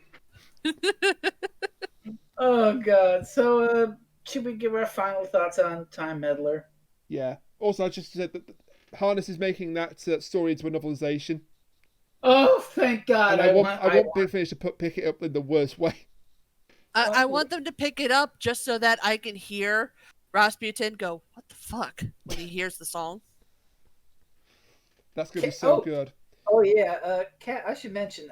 I don't know where in the name of God it is, but I think someone in the Doctor Who thread on Something Awful once made like an adventure, like their own homebrew adventure game sort of thing, kind of like a text parser, sort of like Yeah. They made one of those, a Doctor Who themed one, where the Sixth Doctor and Perry go back to Russia, the Russian Revolution, and meet Rasputin and all that stuff. And guess who Rasputin turned out to be?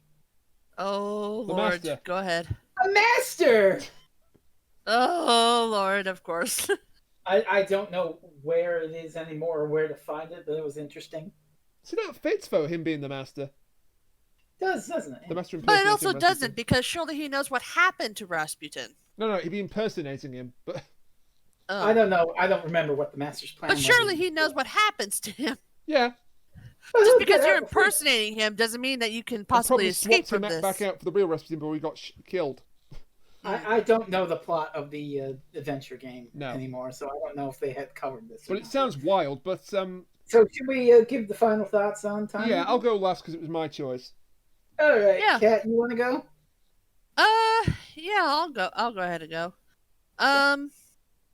It was fine. I mean, obviously there was some problematic element, which we also won't go into. But otherwise it was fine. I mean, episode 2 was kind of boring because it was just basically, where's the doctor? I don't know. He's not here. Let's go to the next set piece to see if he's there. So it was pretty boring and kind of mediocre. So, I would say a run of the mill. I kind of learned something. I had some fun with watching the doctor and the monk, try to outwit each other. So that was fine. There's not really a whole lot I have to say about it. It just exists. I had some fun with it. That's all I got. I like it a little better than you. Problematic bullshit aside, it's quite clever for its time. Has some funny, really funny moments in it, and is a generally good shake-up of the old standard 60s historical story, where instead of, just, oh no, we have to escape this horrible place and escape getting captured over and over, get out of here, it's actually a plot about sci-fi bullshit. And the monk being a quote-unquote mirror of the doctor. Or her mirror alert.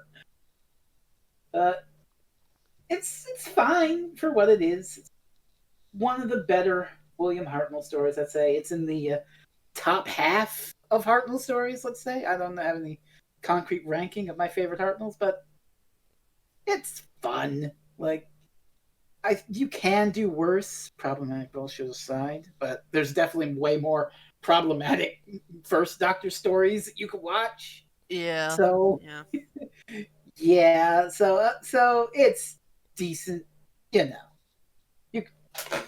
I think we could at the very least safely say better. It's a much better monk story than Lie of the Land. Yes. Rainiac, why don't you go? It's a much better monk story than Lie of the Land. No, I'll give my actual thoughts. But it is. This is fine, as you've said. I like the monk as a foil for William Hartnell. I think Peter Butterworth does a good performance. He has some nice comedic moments. We won't mention the horrible bit in part 2 that didn't need to be there. Other than that, as you say, it's fine. Introduces Stephen, who's a good companion. It's a shame we can get more of him and Vicky together because they actually have some good chemistry together. I don't regret that I picked it actually because I could have picked far worse. Yeah. And you have. But also I have on purpose, so. Oh my god. Oh no, here's that. Like that one episode. I forget what it's called. Frez, what's it called again? I mean, take your pick. I've done 2 or 3 at this point. No, the one that I picked that was so terrible. And Frez, you're the best at giving the title. Twin Dilemma? No, the other one. Starts with a T.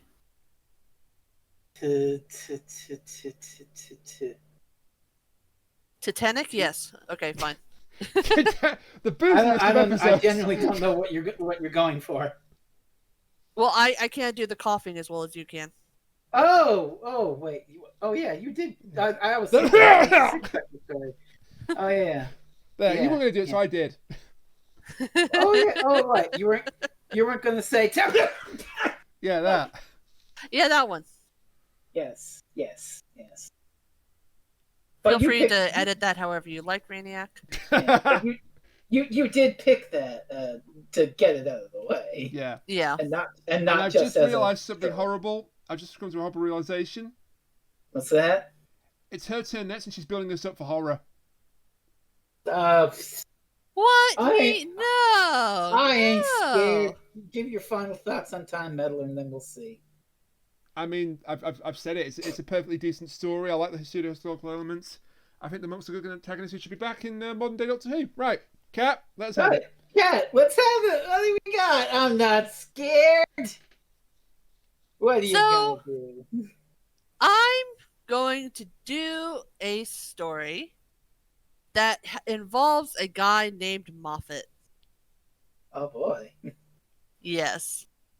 Okay. He's done a couple of these stories. Hang You on. may know of it. Ooh, I think I know. Wait where a we're minute. going I with think this. we're being bait and switched here. There's at least two ways. Yeah. Let's see. Well, okay, let's say that this Moffat has done maybe 6 stories. 6? Yeah, we're being bait and switched. Okay. He's done 6 stories. Yep. 6. 6. Which 6 has he done? Oh my god. So join us next time on Doctor Who Reviews when we finally decide to cover the Twin Dilemma. I knew it. Good night, everybody. For real? For real. Yes, for real. No, Colin Baker's not. You're not paying Colin Baker again. We're actually watching the story and talking about it. Yes, we're actually going to do it this time. She hasn't told me that I don't have to watch it, so we're doing it. I already suffered through this. I shit. know. You don't have to watch it again. Oh, but here's the best part, Frez. Do you remember what all your notes pertain to? I mean, I have my notes saved. But do Yeah. you remember what they pertain to? He does. Listen, I'm still gonna watch it again. That doesn't mean that you win. No, save yourself. Oh, I still win no matter what. Because you're going to have to talk about it. I was ready to do that months ago, but you two have to watch it fresh. Yeah. Yeah, but here's the thing. I actually watched the Star Wars Holiday Special. So did I. Willingly. So did I. And you know what else I watched? So, The Mario Brothers movie. I had that shit on tape as a kid and But that's watched funny. it a bunch of It's times. terrible. It's funny. I'll kill that plumber. I also liked the Silent Hill movie. I've never seen that one. Movie. There's only seen one of them. Yeah. There is no second movie. There's a That does reason for not that. exist. All right. I'll give you a hint. That reason is Uwe Boll. No, that reason is just it sucks ass. Yeah, Uwe Boll. So let's see. Let's just look in my. Oh yeah, and I saw Avatar: The Last Airbender movie in theaters in 3D. We watched that movie together, Kat. Yeah, I had to watch it twice. Yeah. That was the You best. can't break me any further than I have already been broken. Oh, look at that! I found my Twin Dilemma notes. Oh. Episode 1. God damn it! It's fucking chess again, but space chess. I wrote that, I think, because the last one we did was Curse of Fenric. I Probably, believe. yeah. Or it must have been something with chess. I knew you son of a Oh bitch. my God, As Ron soon as you Wilson said remits Moffat, are I knew little it was going to be shits. Stephen Moffat. I knew it was going to be a damn 6th episode. They're I knew so it. good at math they can alter reality or something. So, is this referring to the director Peter Moffat? Yes. Yes. I thought so. I got that I thought you might have immediately. been going for. I thought He you might also have been going did. for. He also did the 5 Doctors and the 2 Doctors. So Yeah. Which I we've thought you were done, going to so go I- with the. I thought you were going to go with State of Decay. I don't know what that is. So Well, it's a 4th Doctor story with vampires. That's and wild. Adric. no, we're doing 6 Doctor. Yeah. I appreciate not the even attempt the to change allure your of mind, but Adric. it's not going to work. Not even the allure of Adric can dissuade you from the No, cult. You're not going to change we're your gonna mind. do the very, very boring Twin Dilemma, Well, it's gonna where be Doctor Who decides to choke out his companion. Yeah. Yeah, Yay! domestic violence. I mean, wait, what? So I have my notes. I'm still gonna watch the story again, so you can take that W. Yep. Take But that, you see- don't you? The thing is that this isn't entirely directed at you, Frez, No, this because is now me. Rainiac also has to watch it. Yeah, this is entirely to punish me. Hey, I did my time. Your turn. I once watched this willingly and excitedly, so Well, we'll find out if you liked it when we review, for real, The Twin Dilemma. the answer is no, I did not. Right. Sorry. So, Rainiac, why don't you do the little self-promotion thing? Do I have to? Yeah, well, all right. So, I mean, do you want to just watch The Twin Dilemma right here? Or that's do you a fair want to point. You can find us on Twitter at ReviewsDoctor. Please don't hurt me. You can find us on Twitter at Oh, ReviewsDoctor. honey, we've already hurt you so many times. Ain't that the truth? I think there's a thing on your sample to describe what I'm feeling right now. T. Cox is a furry. Yes, let's go with that. Nibbles. That too. Or I also have. I was born in the United States of America. Yeah. Continue with the plugging, please. You can find us on Twitter at ReviewsDoctor. You can find me on Twitter at RainiacTheManiac. You can find Kat on Twitter at ConcaveUsurper. You can find Jerry on Twitter at Freezing Inferno. I'm sorry, I've just tuned out at this point. That's why my voice went like monotone. Don't forget to check Fresno'sRavingRants.blogspot.com for Indeed, the for completed Harmony of Hope and Dirge of Despair posts on Symphogear. Hey, Kat, how's that show? Ah!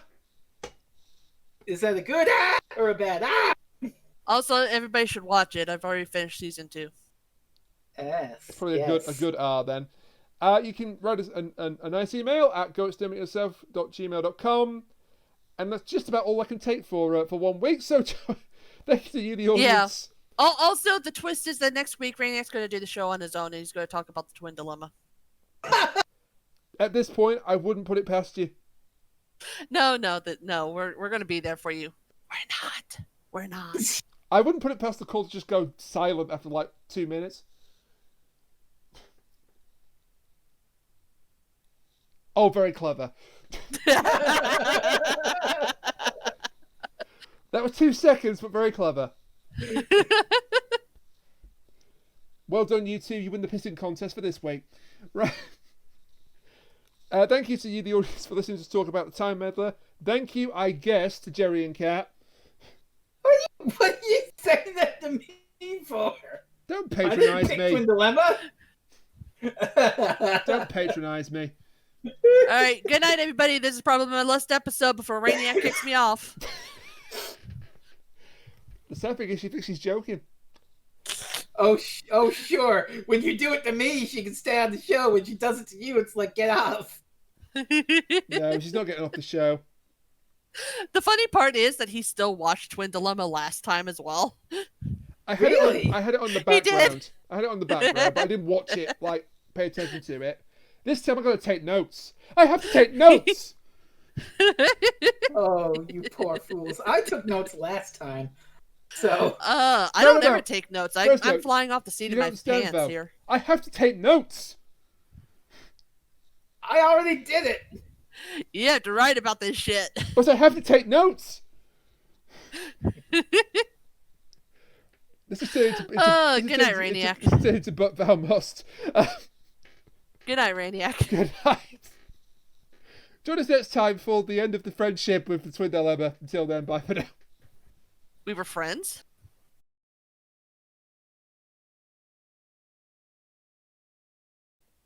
But we open on Interior in the TARDIS, and we're dealing with the fallout of the story of the chase, which, if you haven't gone back and listened to that podcast or you don't remember, ended with companions Ian and Barbara leaving the TARDIS and heading back to, stay with me kids, London 1965! Hey, they're home. And it's so good That's that a telephone. It's so good that I finished that just as the phone rang. 1 moment. The timing on that was amazing. Oh, I can't wait to see how you edit that. Oh my gosh, that was loud as hell too. I'll get him to do it again, I think.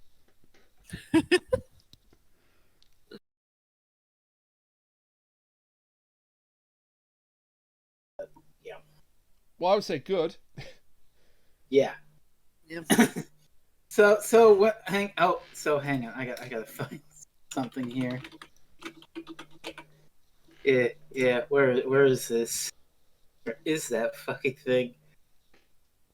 And so you said this is a show about Vikings? Oh no. I think Cat figured it out. A meme for everything. Yep. Oh no, SpongeBob. Yeah, SpongeBob. I think it was like Leif Erikson Day. Yes. Isn't that? I might put that into the podcast. It's been a while since I've seen that, so When we talk about the Vikings for the first time, I might put that up and then say, "Oh no, sorry, wrong picture."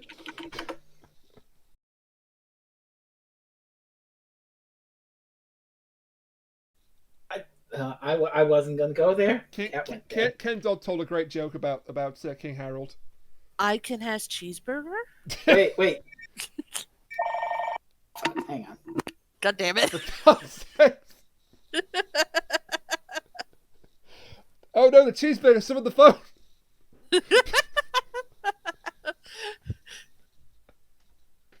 It's Burger King calling. They have some questions for us. Cease and desist. Well, no, they're not Disney.